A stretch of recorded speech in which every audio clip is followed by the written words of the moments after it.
सर्वांना जय महाराष्ट्र। की आज आपण बोलणार आहोत मस्साजोगचे सरपंच संतोष देशमुख यांच्याविषयी। जे बीड मधलं प्रकरण आहे, या प्रकरणावरती प्रचंड मोठ्या प्रमाणात मोर्चे निघतात। आपण सोशल मीडियाच्या माध्यमातून असेल किंवा प्रत्यक्ष अप्रत्यक्षपणे आपण ते ऐकत बघत असाल, तर मी आज त्याच विषयावरती बोलणार।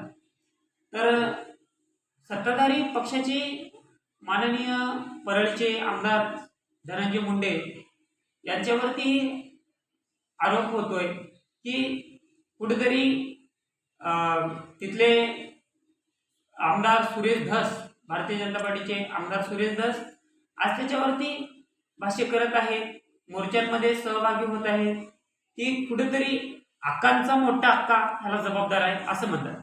अर्थातच मुख्य आरोपी वाल्मिक कराड आणि त्यांच्यापेक्षा मोठा अक्का म्हणजे धनंजय मुंडे असं त्यांचं म्हणणं आहे। बरं, आणि तेच सत्ताधारी पक्षाचे सुरेश धस बोलत आहे आणि ते सांगत आहे। आणि आता हळूहळू बरेचसे सर्वसामान्य लोक सुद्धा समोर येत आहेत की जसा जसा धनंजय मुंडेवरती आरोप व्हायला लागला, जसं जसं आंदोलनाचा प्रभाव पडायला लागला, तसं तसं लोक सुद्धा समोर येत आहेत। मला त्या बाईचं, त्या महिलेचं नाव आठवत नाही, परंतु कालच त्या मुख्यमंत्र्यांना भेटून आल्यात की माझी काहीतरी एकर जमीन सुद्धा धनंजय मुंडेच्या सहकार्यांनी बळकावली, अर्थातच घेतली की कमी पैसे देऊन। कितीतरी कोटी रुपयाची जमीन होती, ती 20 कोटी रुपयाची जमीन होती, तर ती 20-21 लाखांमध्ये हडप केली आणि बाकीचे पैसे दिलेच नाही, असा देखील त्या महिलेने काल आरोप केला। असो, ते तुम्हाला, मला वाटतं त्यांचं आडनाव काहीतरी महाजन होतं, ते तुम्हाला युट्यूबवरही सापडून जाईल। ओके, तर असे काही लोक देखील समोर समोर येत आहेत। आणि बीडमध्ये मला वाटतं बीड जिल्ह्यामध्ये 1200 लायसन्स बंदुकीचे आहेत। 1200 लायसन्स एका जिल्ह्यामध्ये, म्हणजे ह्या जिल्ह्याची किती दहशत झाली। आणि ह्याच्यामध्ये पालकमंत्री आधी कोण होते, तिथले आमदार कोण होते, तिथले मंत्री कोण होते, तर धनंजय मुंडे आणि पंकजा मुंडे हेच बीड जिल्ह्याचा कारभार हाकत आहेत गेल्या कित्येक दिवसांपासून।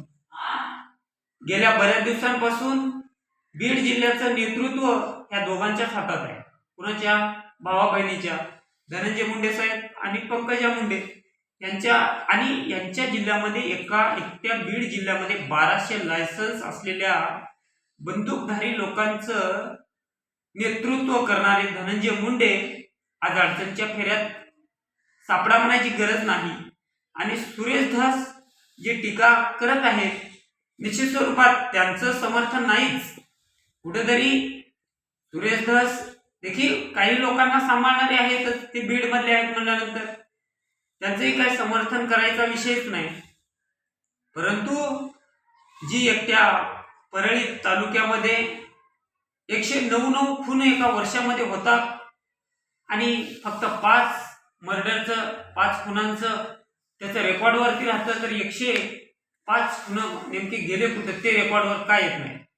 आणि सुरेश दास असं देखील म्हणतायत की सर्व जे अधिकारी आहेत ते धनंजय मुंडेंच्या मर्जीतले अधिकारी, तर निश्चित स्वरूपात की धनंजय मुंडेंच्या मर्जीतले अधिकारी जे बीड जिल्ह्यामध्ये आहेत त्यांच्या बदल्या व्हाव्या।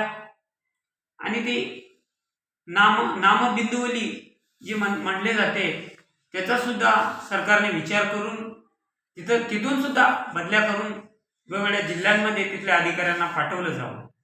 कारण जिल्हाधिकाऱ्यापासून तहसीलदार हे सगळे मुंडेच झाले तिथं, आणि धनंजय मुंडेंच्या त्या ठिकाणी